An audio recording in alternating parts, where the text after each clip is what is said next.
everybody. Zac Levi here in the heart of London's famous West End. Behind me is BAFTA, the British Academy for Film and Television Arts. Why are we here? Excellent question. For starters, Tomb Raider, the series, has garnered a lot of love and accolade from BAFTA over the years. Some of the key players on Crystal's dev team are BAFTA LA members. And to top it all off, legendary video game composer Jason Graves is a BAFTA winner. We're going to catch up with him in just a bit, but first, a little trip to Raleigh, North Carolina, where we go behind the scenes at Jason's recording studio. These are the final hours of Tomb Raider.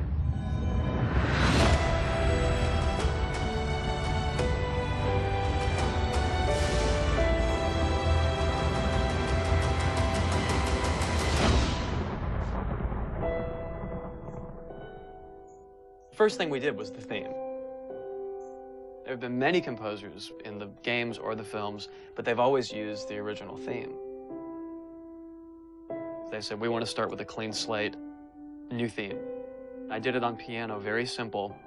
I was really scared just to send it because I'm like, I don't know, I think this really works, I think I like it. We ended up taking that exact theme. The first demo I sent was on the first trailer. That exact same arrangement.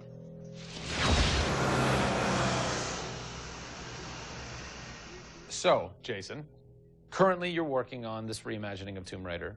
When you're taking on a new project, what are the things that attract you to that project? The heritage of a particular game, I think obviously... And don't even get me started on Tomb Raider. I literally almost drove off the road. I was on the phone with the audio director. Like, oh, stoplight! And I had to pull over a little bit to not hit the car behind me. What I loved about Tomb Raider, what really drew me to the project was they had no pre-existing conditions. Because they wanted to get out of what it used to be. They wanted something new. They wanted something fresh. Jason's done hundreds of games at this point. He was an easy choice for us to go with on paper because he has such great experience. I listened through a lot of different material from a lot of different composers. I was really taken by how well he did the intimate stuff.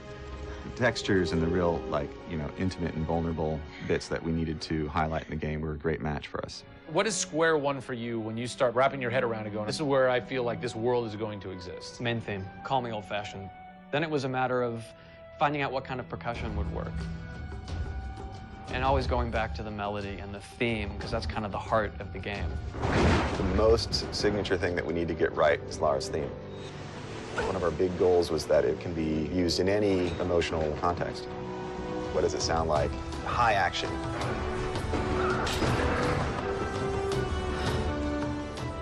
What does it sound like when she's in pain?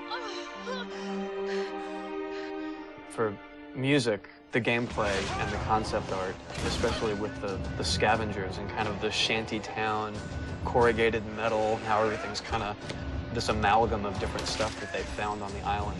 Like, that's what I want the music to sound like. The bad guys are playing the music now. Alex said something like, it'd be really cool to have something, chains on a metal board, or like you're banging a metal fence. 2 weeks later, Jason calls me up and he's like, so this guy who's like this sculptor who lives right around the corner from me, I was talking to him about the idea of creating an instrument. And I'm like, that sounds completely insane. We have to do that. Tackling the score to one of the most iconic franchises in the world brought a unique challenge. How best to capture the emotional timbre of the characters and island in music? People, I give you the instrument.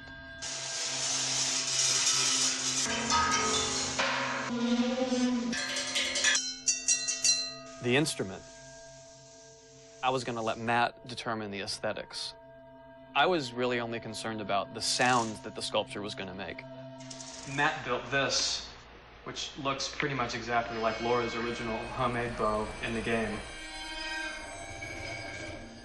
There's different timbres based on different materials. Metal, glass. It's a direct line from the plot, the characters, the story, the environment, straight to the sculpture. We always wanted the island to have that character in itself. Creating an instrument gave it this unique identity. It's got a voice. Yeah.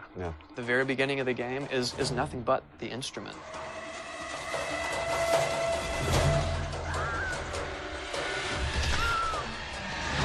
Who do you look at in video games or in film that you go, what they've done has shaped who I am and what I do for a living? They're all dead, unfortunately. What? Yeah, I know. It's classical composers. All classical? Yeah, I'm kind of going directly back to the source. Yeah.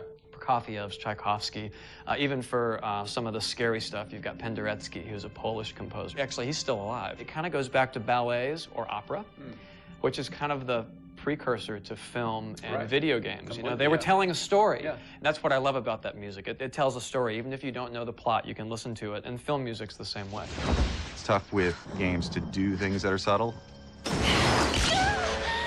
You want to make Lara relatable, make her realistic. Got another one. She went down over there. Tell her story from the beginning and show how she became the superhero she becomes.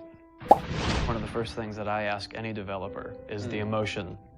Because to me, that's the biggest thing that music can do in a tenth of a second. The music just, it nails the emotion. Wow, that was amazing, huh? I personally don't think I've ever sounded so good in an interview before. Although Jason, Jack, and Alex are audio savants, so that would make perfect sense. I cannot wait to jump into this game, not just for the amazing action, but the emotion and mood and tone that they're going to set with their incredible skill. Tune in next time for a special secret announcement that is going to change the way you play Tomb Raider forever. See you soon.